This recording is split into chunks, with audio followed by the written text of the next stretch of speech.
మన్మడొచ్చి పెట్రోల్కో డీజిల్కో 500 1000 నీ కాళ్ళొత్తుతాడు అన్నాడు ముఖ్యమంత్రి.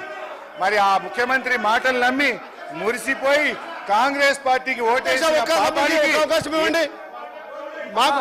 అధ్యక్ష, గత హరీష్ రావు గారు మాట్లాడేది శుద్ధ తప్పు. వెళ్దాక మా మంత్రి వాళ్ళని అట్లా అన్నాడు, ఆయన వాపసు తీసుకోవాలి. 10 ఏళ్ళు ప్రభుత్వంలో ఉండి వాళ్ళు మొదటగా దళితుడే ముఖ్యమంత్రి అన్నాడు, డబుల్ బెడ్రూమ్ అన్నాడు, రుణమాఫీ అన్నాడు, ఇవాళ 2 ఎకరాల భూమి అని 3 ఎకరాల భూమి అన్నాడు. ఇవాళ ఏదొక్కటి కాకుండా మా తల్లి సోనియా ఇచ్చినటువంటి అభ్యాసం 6 గ్యారెంటీలు మా ప్రభుత్వం ఒక్కొక్కటి అమలు చేస్తుంటే జీర్ణించుకోలేక తెలంగాణ మహిళల నుంచి వస్తున్నటువంటి ఆదరణ చూసుకోలేక హరీష్ రావు గారు మండుతున్నాడు. మీరు తెలంగాణ ప్రజలు అసెంబ్లీలో చీకొట్టిరు, పార్లమెంట్ లో జీరోకి వచ్చిరు.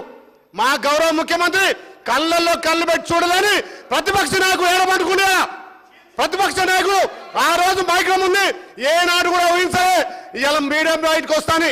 అలాంటి ముఖ్యమంత్రి చీల్చు చెండారుస్తాని ఏడబట్టుకుని ముఖ్యమంత్రి, మాజీ ముఖ్యమంత్రి మీరు ఒకటే. మా గౌరవ ముఖ్యమంత్రి చేసే కార్యక్రమాలు తెలంగాణ ప్రజలను విమర్శించి పార్లమెంట్ లో మాకు 8 సీట్లు ఇచ్చారు.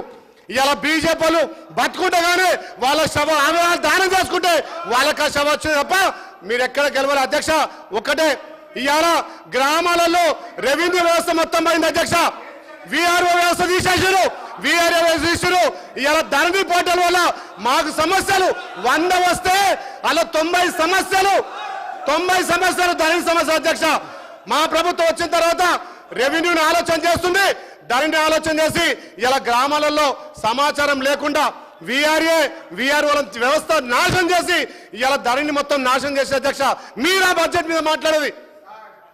హరీష్ రావు గారు మీకు హరీష్ రావు గారు మీకు మళ్ళీ విన్నపిస్తున్నా, మీకు మళ్ళీ విన్నపం చేస్తా ఉన్నా నేను. మీరు డిబేట్ కాకండి. డిబేట్ అయితే అక్కడి నుంచి ఈ విధంగా వస్తాయి.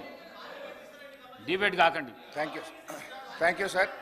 నేను ఎక్కడ డివియేట్ కాలేదు అధ్యక్ష. 6 గ్యారంటీల్లో 100 రోజుల్లో అమలు చేస్తామని బాండ్ పేపర్ మీద రాసిచ్చిన చేయూత పథకం గురించి మాట్లాడిన తప్ప ఐ డిడ్ నాట్ డివియేట్.